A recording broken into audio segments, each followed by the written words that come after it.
নমস্কার। আমার দর্শক বন্ধুদেরকে আজকের দিনের শুভেচ্ছা জানিয়ে আমার এই অনুষ্ঠান আমি শুরু করছি।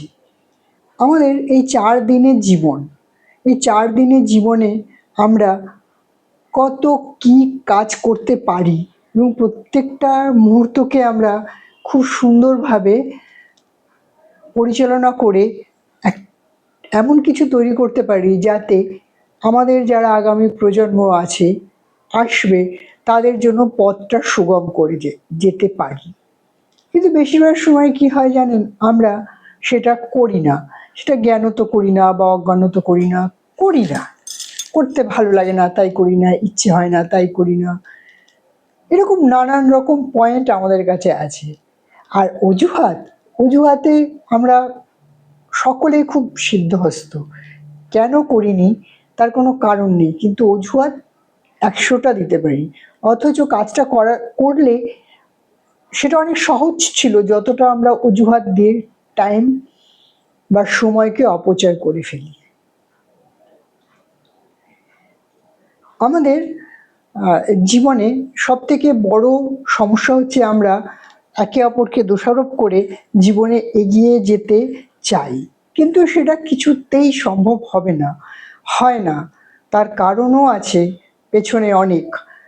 যখনই আমরা কাউকে দোষারোপ করি, সেই দোষারোপের মধ্যে সে কতটা দোষী সে বিষয়ে আমরা জানি না, কিন্তু আমরা আমাদের নিজেদের ছায়া তার মধ্যে দেখতে পাই।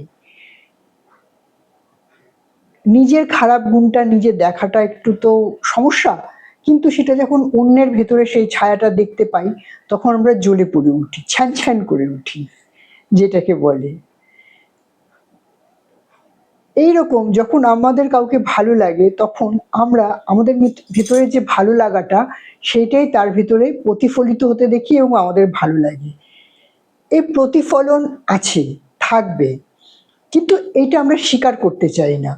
ভালোটা যখন ভালো লাগে তখন তাও কিছুটা হলেও স্বীকার করি, কিন্তু যখন কারোর আচরণ খারাপ লাগে, কারোর আচরণে আমরা দুঃখ পাই, তখন সেটা যে আমাদেরই কোনো একটা প্রতিফলন ব্যবহারের, যে আমাদের ভেতরে আমরা ওই রকম বাসা বেঁধে রেখেছি, এটা আমরা স্বীকার করতে চাই না। স্বীকার করা বড় কঠিন, বড় বড় বড় কঠিন। নিজেকে দোষারোপ করা সম্ভব না। হ্যাঁ, আমরা কিভাবে দোষারোপ নিজেকে করতে পারি, সেখানেও আবার দোষারোপ আছে। যেমন ওর জন্য আমার এটা হয়নি, ও আমাকে বাধা দিয়েছে বলে আমি করতে পারিনি, সেখানেও দোষারোপ। সেখানেও কিন্তু আমাদের একটা কোথাও ম্যানিফেস্টেশন থাকে, যে আমাদের ছায়াই থাকে। আমাদের কোনো কাজে যখন কেউ বাধা দেয়, জানবেন যে তার পেছনে আমারও কিছু অবদান আছে বাধা দেওয়ার পেছনে। সেই অবদানগুলো আমরা স্বীকার করতে চাই না, স্বীকার করতে লজ্জা পাই, বা স্বীকার করলে রাগ হয়ে যাবে ভীষণভাবে, বা না না এরকম হতেই পারে না, এরকম ভীষণই অন্যরকম কথা। আমরা প্রত্যেকটা ভালো ব্যবহার, মন্দ ব্যবহার, যে কোনো টাইপের সিচুয়েশন যখন আমরা মুখোমুখি হই, সেগুলো আমাদের ভিতরে একটা প্রতিচ্ছবি অন্য আর একটা মানুষের মাধ্যমে আমরা দেখতে পাই।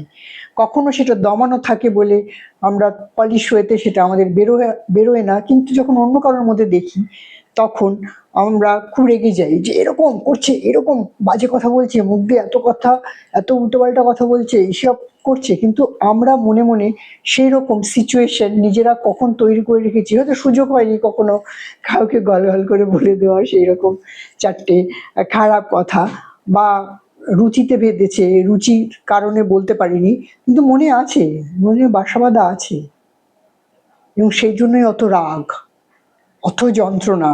বা ধরুন গলগল গলগল করে কেউ কাউকে অনেক খারাপ কথা বলে যাচ্ছে, আমরা একটা জিনিস ভুলে যাই, আমরা মন্দিরে, মসজিদে, গির্জায় গিয়ে আমরা ভগবানকে খুঁজি। আমরা কিন্তু প্রত্যেকে পড়েছি, আমরা যে ধর্মেই থাকি না কেন, যে ধর্মেই, যে জীবে প্রেম প্রেম করে যেই জন, সেই জন সেবিছে ঈশ্বর। তাহলে জীব বলতে কি, যার জীবন আছে, যার প্রাণ আছে, যদি সেইগুলোকে আমরা সেবা করি তাহলে আর ঈশ্বরকে আলাদা করে সেবা করার প্রয়োজন নেই, কেননা প্রত্যেকটা জীবনের মধ্যে শিব বর্তমান। আমরা ভুলে গিয়ে সেই শরীরগুলোকে আঘাত করি, সেই মনগুলোকে আঘাত করি। আমাদের শরীর হচ্ছে একটা টেম্পল,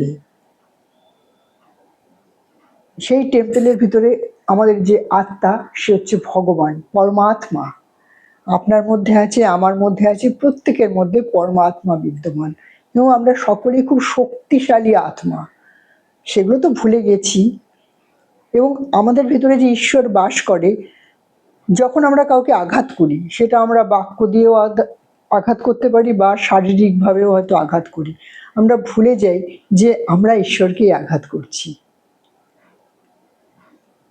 আমাদের ভিতরে যে দৈত্য দানবগুলো জেগে ওঠে এবং সেগুলো যা যা আমাদের বাজে কাজ করতে বলে আমরা সেগুলো করি।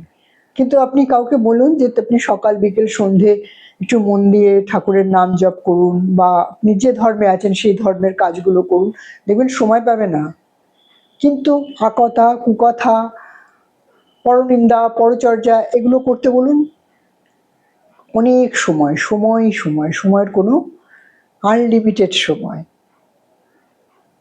আমাদের ভিতরে যে পরমাত্মা আছে, আমরা যখনই কাউকে আঘাত করি বা কুকথা বলি, জানবেন যে আমরা ঈশ্বরকেই আঘাত করছি।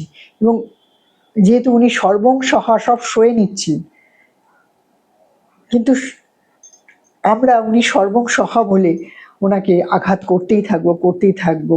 তার যে পরিণাম কি সেটা তো শেষ বয়সে অনেকেই ভোগ করে, আমরা দেখি, কিন্তু আমরা শিখি না, জানেন তো, শিখতে পারি না। ঠিক একই জিনিস বারবার বারবার আমাদের পূর্বপুরুষরা করে এসছে, আমরা করছি, পরবর্তীকালের লোক যারা আসছে, পরবর্তী জেনারেশন, তারাও করবে। এইভাবেই চলছে। ভালো থাকবেন। মনটা একটু খারাপ আছে আজকে, এই চারিধারে নানান রকম জিনিসপত্র দেখি তো মনটা খুব বিধ্বস্ত হয়ে যায়। খুব অল্প বয়সে কেউ চলে যাচ্ছে, কোনো মহিলা কোথাও নির্যাতিত হচ্ছে, এরকম নানান রকম খবর, মৃত্যুর খবর, নির্যাতনের খবর, যুদ্ধের খবর। এই খবরগুলো মনটাকে খুব ভারাক্রান্ত করে দেয়। অনেক সময় কি হয়, কথাও বলতে ইচ্ছে করে না। ভালো থাকবেন, আর কাউকে আঘাত করার আগে ভাববেন যে আমি কাকে আঘাত করছি, সেই মানুষটিকে না, আপনি আঘাত করছেন ঈশ্বরকে। এবং ঈশ্বরকে আঘাত করার জন্য আপনার যেটা প্রাপ্য সেটা আপনি পাওয়ার জন্য প্রস্তুত থাকবেন। আমার তরফ থেকে বলবো, ভালো থাকুন, সুস্থ থাকুন, আর পরমপিতাকে ভয় পেয়ে চলুন। পারলে তাকে প্রচুর ভালোবাসুন, তাহলে আর নেগেটিভ চিন্তা, নেগেটিভ কথাবার্তা, নেগেটিভ কাজকর্ম করার ইচ্ছে আর ভেতর থেকেই জাগবে না। আজকে আসছি, আর একটা ভিডিওতে অন্য সময় দেখা হবে। ভালো লাগলে লাইক করবেন, শেয়ার করবেন।